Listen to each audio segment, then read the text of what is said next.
Hello friends, आप देख रहे हैं आपका चैनल शेयर बाजार विद आयुष। और दोस्तों बात करेंगे इस वीडियो में सभी आईपीओज अपडेट जीएमपी सब के बारे में।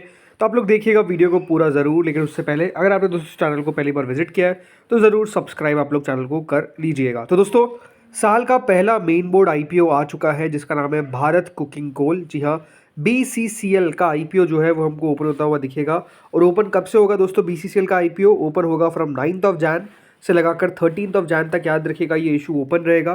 प्राइस बैंड अभी तक रिलीज़ नहीं किया गया है, बट जो एस्टिमेट लगाया जा रहा है या फिर आप कह सकते हैं जो सोर्सेज की तरफ से खबर निकल कर आ रही है उसके हिसाब से दोस्तों कंपनी ने प्राइस बैंड रखा है 22 रुपये से लगाकर 23 रुपये के आसपास का। जी हाँ, 22 से 23, यानी 23 रुपीज़ का याद रखिएगा अपर प्राइस बैंड इस आईपीओ का रखा गया है। लॉट साइज़ जो है वो बताई जा रही है कि करीबन 652 शेयर्स की रहेगी। जी हाँ, आपको एक लॉट के अंदर 652 शेयर मिलते हुए नजर आएंगे, तो इतने ज़्यादा शेयर याद रखिएगा आपको मिलेंगे।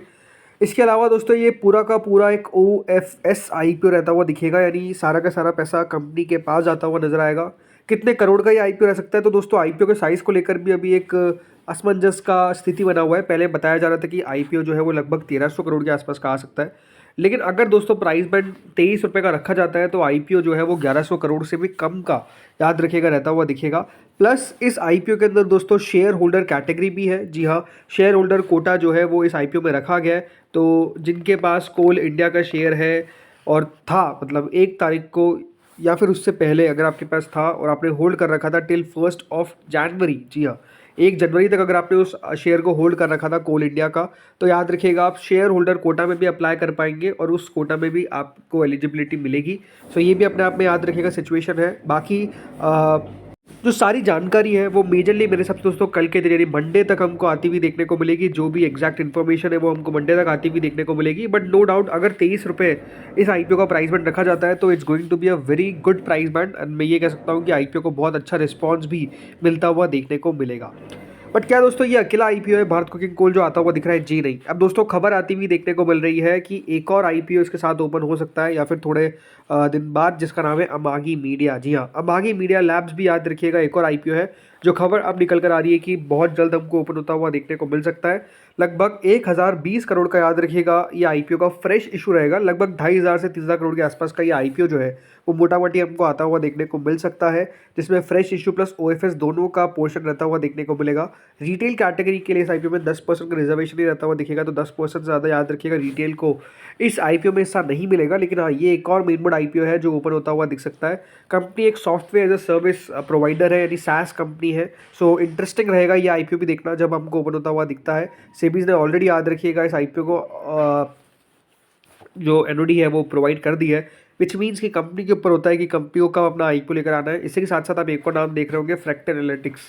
ये आईपीओ भी दोस्तों मच अवेटेड आईपीओ, और ये आईपीओ भी हमको ओपन होता हुआ देखने को मिल सकता है इसी याद रखिएगा महीने के अंदर। बल्कि खबर तो पहले ये आ रही थी कि कंपनी फर्स्ट वीक ऑफ जनवरी के अंदर ही अपना जो पेपर्स है वो फाइल कर देगी, यानी आरएचपी फाइल कर देगी। बट अभी इसके ऊपर अपडेट नहीं आ रहा है तो आपको बता नहीं सकता कि कब आएगा, लेकिन मोस्ट लाइकली फ्रैक्टर एनालिटिक्स का आईपीओ भी याद रखिएगा ओपन हो जाएगा कब? इसी मंथ के अंदर, इसी मंथ के अंदर इस आईपीओ के का आप अनाउंसमेंट सुन लेंगे। इसके अलावा एक और आईपीओ जिसकी खबर निकल कर आ रही है वो है दोस्तों क्लीन मैक्स एनवायरो एनर्जी। जी हाँ, क्लीन मैक्स एनवायरो एनर्जी भी याद रखिएगा हमको ओपन होता हुआ देखने को मिल सकता है। खबर यही आ रही है कि ये कंपनी भी दोस्तों अगले हफ्ते हो सकता है कि आपको अनाउंसमेंट करती हुई देखने को मिल जाए अपने आईपीओ को लेकर। अभी देखिए आईपीओ की डेट्स को फाइनलाइज ऑब्वियस सी बात है नहीं किया गया है, तो कंफर्मेशन तो नहीं है, बट सोर्सेज तो ये बता रहे हैं कि बीसीसीएल के बाद आप 2 और मेन बोर्ड आईपीओ आते हुए देखेंगे। बल्कि खबर तो ये भी है कि जनवरी के अंदर more than 10 main board IPO याद रखिएगा ओपन होते हुए देखेंगे। राइट, अब जब एक आईपीओ आएगा तो आप देखेंगे बहुत सारे आईपीओ आपको एक साथ आते हुए देखेंगे। तो बस ये अभी शुरुआत हुई है, बहुत सारे मेन बोर्ड आईपीओ याद रखिएगा इन लाइन है जो आपको ओपन होते हुए देखेंगे। जस्ट आप लोग चैनल के साथ जुड़ रही है, आपको सारी इन्फॉर्मेशन में प्रोवाइड करता रहूँगा।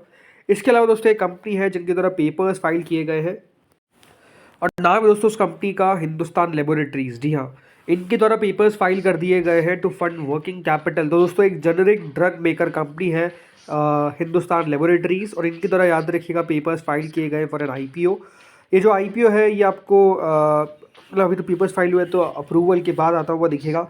हिंदुस्तान लेबोरेटरी दोस्तों एक मुंबई बेस्ड फार्मास्यूटिकल कंपनी है जो मैन्युफैक्चर करती है generic medicine for government institutions under a business to government B2G model पे याद रखिएगा ये कंपनी चलती है, इनका इसी तरीके का फ्रेमवर्क है।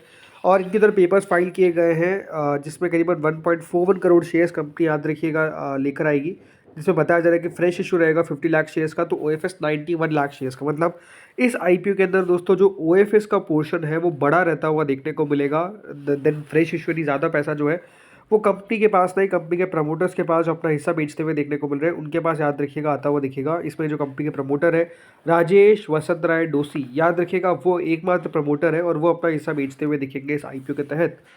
सो अब देखते हैं क्या कर पाता है।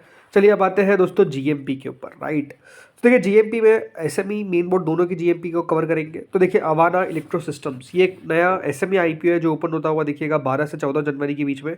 अभी आईपीओ का जो फर्दर डिटेल्स है वो आना बाकी है, बट नाम निकल कर आ चुका है। फिर दोस्तों अगला आईपीओ आता है डेफ रेल टेक्नोलॉजी। ये आईपीओ भी याद रखिएगा ओपन होता हुआ दिखेगा 9 से 13 जनवरी के बीच में। लगभग 0.18 करोड़ शेयर्स कंपनी लेकर आएगी। अभी एग्जैक्ट प्राइस बैंड साइज आना इसका भी बाकी है, बट हाँ कंफर्मेशन आ चुकी है इस आईपीओ को लेकर। फिर आता है दोस्तों भारत कुकिंग कोल। अब देखिए इंटरेस्टिंग बात क्या है कि जो जीएमपी है वो लगातार आपको बढ़िया करती हुई दिख रही है। करेंटली 15 रुपये के आसपास जीएमपी है। अब अगर 15 रुपये याद रखिएगा जीएमपी हम लेके चलते हैं तो it is more than 60%।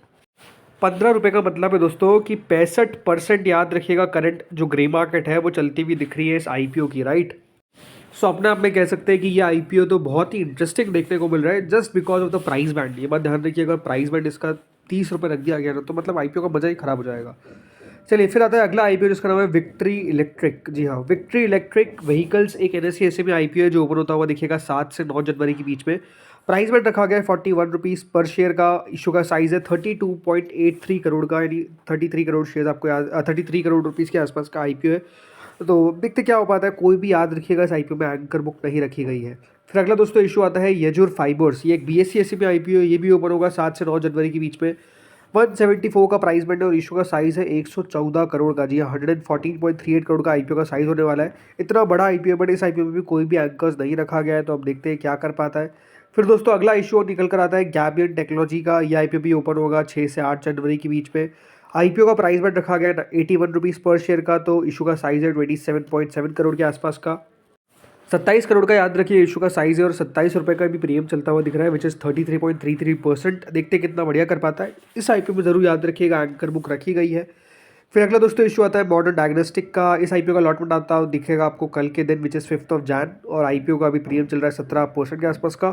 Issue को बहुत ही मैसिव रिस्पॉन्स मिला बिकॉज उस समय ये एकमात्र ऐसे में आईपीओ खुला हुआ था। लगभग 377 टाइम्स आईपीओ सब्सक्राइब हुआ, तो वही बात है अलॉटमेंट का। अगर आप सोच रहे हैं कि आपको मिल जाए, it's going to be very very tough, right. फिर दोस्तों बाकी अगर आप देखें कि लिस्टिंग हो गई थी E2E की, लिस्टिंग हुई थी फ्राइडे को। लगभग 90% के प्रीमियम पे जो अनुमान था वही आपको लिस्ट होता हुआ नजर आया है। तो वही है, मतलब लिस्टिंग तो अच्छी आपको देखने को लगातार मिल रही है इशूज़ की। तो बढ़िया था दोस्तों। बाकी इस वीडियो में तो इतना ही था। होपफुली आपको वीडियो बढ़िया लगा होगा। अगर अच्छा लगा तो लाइक कर देना, चैनल से पहली बार जुड़े सब्सक्राइब कर देना। बहुत आईपीओ आने वाले हैं, तो बस आप लोग चैनल के साथ जुड़ रही है ताकि आपको सारी इन्फॉर्मेशन मिल सके।